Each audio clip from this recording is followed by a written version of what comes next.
Venice. The year is 1575, and 1/3 of the city is about to die. A man stumbles through a narrow alley near the Rialto, sweating through his tunic. His neck is swollen. Black lumps the size of eggs push out from under his jaw. He collapses against a wall, and his neighbors do not help him. They step around him. They close their shutters. Because everybody in Venice knows what those lumps mean. Within 18 months, 50,000 people will be dead. Bodies stacked on boats and ferried to islands in the lagoon where they're thrown into mass graves so deep that archaeologists are still pulling out skeletons today. But here's the thing. The plague wasn't even the darkest part of this city's story.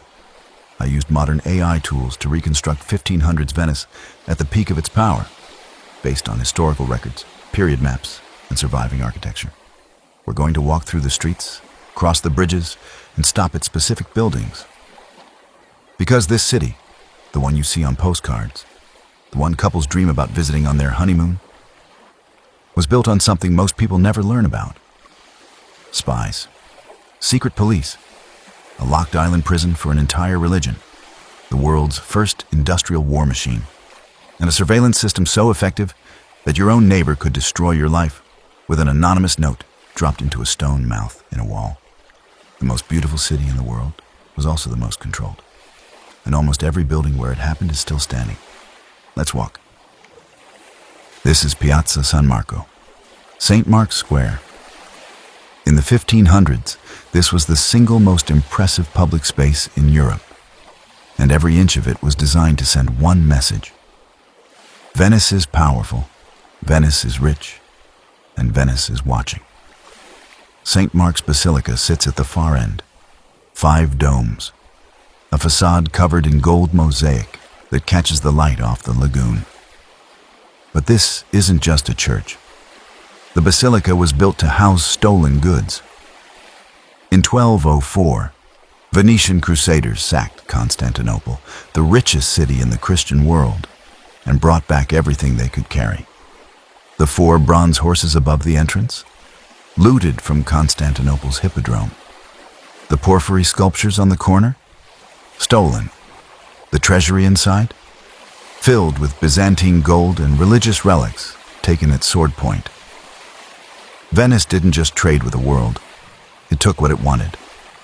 And directly next to the basilica, connected to it, stands the Doge's palace, Palazzo Ducale. Pink and white marble, Gothic arches. It looks almost delicate from the outside. But inside this building was the most sophisticated surveillance state in the pre-modern world. Today you can buy a ticket and walk through the same halls, the same staircases, the same rooms where the Republic made its most terrifying decisions. And if you book the Secret Itineraries tour, you can see the rooms they don't show regular tourists. The ones with no windows. The Doge was the head of state, elected for life. But don't let the title fool you. The Doge had almost no independent power.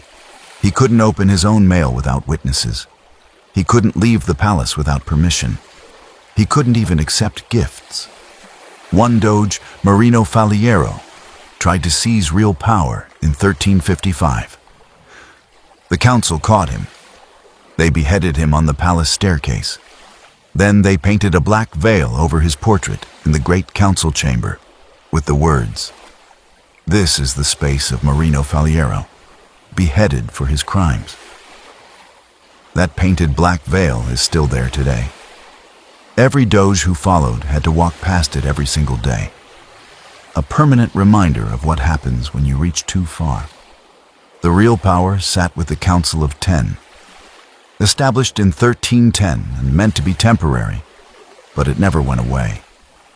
10 patricians, plus the Doge and 6 advisors, who controlled Venice's military, foreign policy, intelligence network, and secret police. Their meetings were classified. Their decisions were final. And after 1539, they created something even more secretive. The State Inquisitors. 3 judges, chosen from the Council of 10, given the authority to investigate, try, and sentence anyone suspected of threatening the state. They could conduct secret trials. They had a network of professional spies and paid informants spread across Europe, the Ottoman Empire, and North Africa. Diplomats doubled as intelligence agents. Merchants reported what they saw in foreign ports. Venice ran one of the world's first centralized state intelligence organizations, centuries before the CIA or MI6 existed. And they operated it all from inside this palace. If you take the secret itineraries tour today, you'll walk through the hidden corridors that connect the council chambers to the interrogation rooms. You'll see the torture room, and you'll climb up to the piombi, the prison cells built directly under the palace's lead roof. Piombi means the leads. In summer, the lead heated until the cells became ovens. In winter, the cold seeped through the stone until prisoners couldn't feel their hands. Giacomo Casanova, the famous adventurer, was locked in the piombi in 1755 for affront to religion and common decency. No trial. He spent 15 months in those cells before he did what almost nobody else ever managed. He escaped, broke through the ceiling, climbed across the roof of the Doge's palace in the middle of the night, and walked out the front door the next morning after a guard mistook him for a government official. The cell he escaped from is part of the tour, but you didn't even need to be investigated by the state inquisitors for your life to be destroyed. Any citizen could do it for you. Carved into the walls of the Doge's palace, into churches, into public buildings across all 6 districts of Venice, were stone faces with open mouths. The Bocche di Leone, the lion's mouths. Each one was a slot. You wrote a denunciation on a piece of paper, folded it, and pushed it through the mouth into a locked wooden box on the other side of the wall. Each mouth was labeled for a specific type of crime: tax evasion, blasphemy, fraud, smuggling, or the most dangerous category of all, conspiracy against the state. Special magistrates held the keys. Different boxes went to different councils. Your accusation had to be signed and supported by witnesses for most crimes. But for matters of state security, anonymous tips were accepted. And there was a financial incentive. If your accusation turned out to be correct, you were rewarded. Think about what that does to a society. Your neighbor owes you money, your business rival undercuts you, your wife's family wants you gone. One piece of paper, dropped into a stone mouth at night, and the machinery of the state starts turning. Mark Twain visited Venice centuries later and wrote about the lions' mouths in his book. He called them the terrible lions' mouths, down which went the anonymous accusation thrust in secretly at dead of night by an enemy that doomed many an innocent man to walk the Bridge of Sighs. Several of these mouths are still embedded in the walls today. You can find one on the loggia of the Doge's palace, another on the wall of the Church of Santa Maria della Visitazione in Dorsoduro, labeled denunciations related to public health. There's one near the Arsenal, on the wall of the Church of San Martino. Napoleon ordered most of them destroyed when he conquered Venice in 1797. But a few survived. You can stand in front of one today and put your fingers on the slot where, 500 years ago, someone could end a life with a folded piece of paper.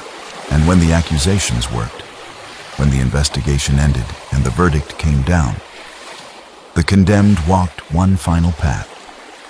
From the interrogation rooms inside the Doge's palace, across a narrow enclosed bridge of white limestone, and into the Prigioni Nuove, the new prisons on the other side of the canal. This is the Ponte dei Sospiri, the Bridge of Sighs. It was built in 1600 by architect Antonio Contin. Inside, it's a corridor divided by a wall, so prisoners walking in opposite directions couldn't see or speak to each other. The windows are narrow, covered with stone bars, and they offer only a thin sliver of light. Lord Byron gave the bridge its English name in the 19th century. He suggested that prisoners would sigh as they caught their last glimpse of the Venetian lagoon through those tiny openings. The water, the sky, the island of San Giorgio Maggiore in the distance, their last view of beauty before descending into darkness. It's a romantic idea. But the reality was worse than romance suggests. Below the bridge, in the basement of the palace, were the pozzi, the wells, damp, dark cells at water level, where prisoners lived in near total darkness. Water seeped through the walls. The cells were tiny. Some prisoners spent years down there. Above, the piombi. Below, the pozzi. And connecting it all, the bridge that tourists line up to photograph today, not realizing that its beauty was the last thing thousands of people ever saw. You can walk across it yourself on the Doge's palace tour. Same bridge, same windows, same thin sliver of lagoon light. Walk north from St. Mark's Square, through the Cannaregio district, past ordinary apartment buildings and quiet canals, and you'll reach a small square surrounded by buildings that seem taller than they should be. 7, 8 stories high in a city where most buildings are 3 or 4. This is the Ghetto Nuovo, and the word ghetto itself was invented here. On March 29, 1516, the Venetian Senate decreed that every Jewish person living in Venice had to move immediately to this island, an old foundry site. Ghetto in the Venetian dialect, meaning foundry. The word was mispronounced by the island's first residents, mostly German Jews, who gave it a hard G. And from that mispronunciation, the whole world got a word. The island was surrounded on all sides by canals. 2 bridges connected it to the rest of the city. Every night, at the ringing of the Marangona, the great bell of St. Mark's Campanile, the gates were locked. Guards, paid for by the Jewish residents themselves, patrolled the bridges and canals all night. Any Jew caught outside after curfew faced severe punishment. Areas open to the canal were sealed with walls. Quays were bricked over so no one could slip in or out by water. During the day, Jews could leave the island and work in the city, but they had to wear markers. Yellow circles stitched on their clothing, later yellow hats, then red ones. They could lend money, trade textiles, and practice medicine. Jewish doctors were considered so skilled that wealthy Christian families would call for them even in the middle of the night. The only Jews permitted to leave the ghetto after dark. The space was impossibly crowded, a few hundred people at first, rising to nearly 4,000 by 1650. The buildings grew upward because there was nowhere else to go. Families divided and subdivided tiny apartments. 5 synagogues were built on the upper floors of existing buildings because Jewish law requires nothing between the synagogue and the sky. From the outside, you can barely tell they're there. Inside, they're beautiful. Gold, carved wood, candlelight. The ghetto wasn't just a prison. Despite everything, it became one of the most vibrant Jewish cultural centers in Europe. The world's first Hebrew books were published here. The community produced musicians, scholars, and artists. But the gates were always there. The guards were always there. And the walls never came down until Napoleon conquered Venice in 1797 and tore the gates off their hinges. The ghetto still exists today. Same square, same tall buildings, same 5 synagogues still functioning. The Jewish Museum of Venice sits in the square. You can take a guided tour of the synagogues. And when you stand in the Campo del Ghetto Nuovo and look up at those impossibly tall buildings pressing in from every side, you can feel exactly how small the world was for the people who lived here for 281 years.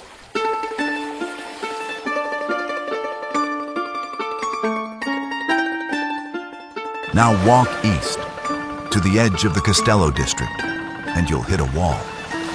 A serious wall. 2 miles of fortified rampart, 50 feet high, surrounding a complex that covers 15% of Venice's total land area. This is the Arsenale di Venezia, the Venice Arsenal. And in the 1500s, it was the largest industrial complex in the world. 16,000 workers, shipwrights, caulkers, rope makers, blacksmiths, cannon founders, sail makers. They lived in the streets and alleys surrounding the walls and entered through a single guarded gate each morning, the Porta Magna, which still stands today, topped with a winged lion and flanked by marble columns. Inside, Venice had invented something the world wouldn't see again until the Industrial Revolution: an assembly line. Each section of the arsenal handled one part of the process. Hulls were built in one area, oars were made in another. Ropes in the Tana, a building so long it's still one of the largest ancient structures in Venice. Cannons were forged in dedicated foundries. Sails were cut and sewn in sail lofts. And the ships moved through the arsenal like products on a conveyor belt, each station adding the next component. At peak efficiency, the arsenal could produce a fully equipped warship, armed, provisioned, and crewed in a single day. Let that sink in. In an era when most shipyards took months to build one vessel, Venice was producing war machines at industrial scale, 4 centuries before Henry Ford.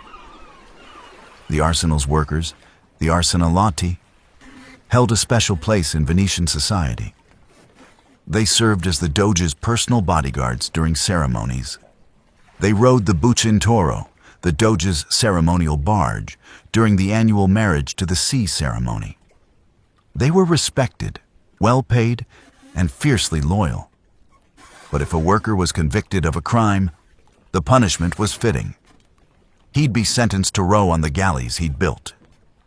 And in 1508, a gunpowder explosion inside the arsenal killed workers and destroyed an entire section. The ships that came out of this place were Venice's superpower.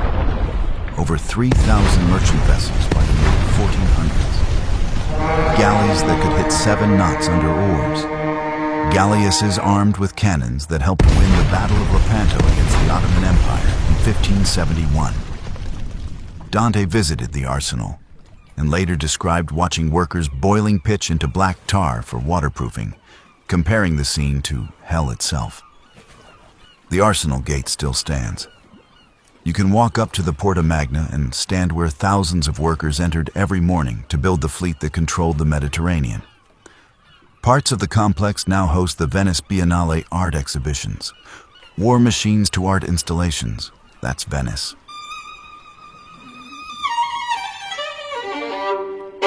And then, in the summer of 1575, it all stopped. The plague arrived. Not from the sea. Venice's quarantine system had held against that for over a century. It came from the mainland, and it came fast. The first death was recorded on June 25th, 1575, a man in his 30s in the Cannaregio district. By the following March, over 3,500 people were dead. Venice's ruling class panicked. The government hesitated to act because shutting down the city meant shutting down trade, and trade was everything. That delay cost thousands of lives. By the summer of 1576, the Lazaretto Vecchio, the plague hospital island in the lagoon, was holding 8,000 to 10,000 patients at once. A writer named Rocco Benedetti visited and called it hell itself. The air filled with the stench of the dying. Groans and screams carried across the water. Patients were left mostly to fend for themselves because there was no cure and not enough doctors. On the second island, Lazaretto Nuovo, the quarantine station, 3,000 boats were moored around the shoreline, filled with people waiting to find out if they were going to live or die. Venice had invented quarantine, 40 giorni, 40 days of isolation, right here in this lagoon. The word itself comes from this practice. But when the plague hit at this scale, the system broke. The death toll reached 500 per day. The wealthy fled to the countryside. So many government officials left that the Maggior Concilio, the Great Council, couldn't function. On July 19, 1576, a decree was issued forbidding any public office holder from leaving the city. A curfew followed. Nobody outside after sunset. Among the dead was Titian, the greatest painter in Venice, one of the greatest in history, dead of plague in 1576, along with his son. When it was over, in the summer of 1577, close to 50,000 people were gone. Nearly a third of the city. The Doge, Alvissimo Senigo, vowed to build a church to thank God for ending the nightmare. He hired Andrea Palladio. The result is the Basilica del Redentore, the Church of the Redeemer, standing on the island of Giudecca across the canal. Its white facade was designed to symbolize purity. Every year since 1577, on the third Sunday of July, Venetians build a temporary bridge of boats across the Giudecca Canal and walk in procession to the Redentore to give thanks. The Festa del Redentore. It's still one of the biggest events in Venice. Nearly 450 years of remembering. The Lazaretto Nuovo Island is open for guided tours. Archaeologists have found the remains of roughly 5,000 plague victims in the cemetery there. Drawings left on warehouse walls by quarantined workers in the 1500s are still visible. And on Lazaretto Vecchio, they've uncovered over 1,500 skeletons so far, with thousands more believed to be buried beneath the meadows. Stand in St. Mark's Square today and look around. The Basilica is still there, still covered in gold, still housing the bronze horses stolen from Constantinople 800 years ago. The Doge's palace is still there, and the lions' mouths are still embedded in its walls. The Bridge of Sighs is still there, and tourists line up to photograph it without knowing what crossed it. The ghetto is still there, and the synagogues are still open, and the buildings are still impossibly tall because there was nowhere else to go. The Arsenal gate still stands, guarded by its marble lions. The Rialto Bridge, rebuilt in stone in 1591, still crosses the Grand Canal, and the Redentor still stands on the Giudecca, built because 50,000 people died, and the survivors needed somewhere to say thank you. This city ran the most sophisticated intelligence operation in Europe from a building that looks like a wedding cake. It invented the word ghetto by locking an entire community behind gates. It built an assembly line 4 centuries before the Industrial Revolution. It invented quarantine. It produced some of the greatest art in human history while operating a secret police force that could make anyone disappear. And it floated the entire time on millions of wooden pilings hammered into the mud of a lagoon. Venice in the 1500s wasn't what the postcards show you.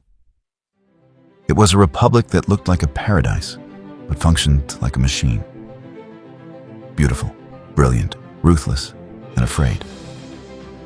Every gorgeous facade hid something. Every bridge connected something you were meant to see to something you were never supposed to know about. And the most remarkable thing? It's all still here. The same buildings, the same canals, the same stones. You can walk the same streets, cross the same bridges, stand in the same squares where all of this happened. 500 years later, the prison is the postcard. The surveillance state is the tourist attraction. And the most controlled city in the world became the most romantic. That's Venice. If there's another city, another moment in history, or a place you'd like to see brought back to life, tell me in the comments. I'd love to keep building. Thanks for watching.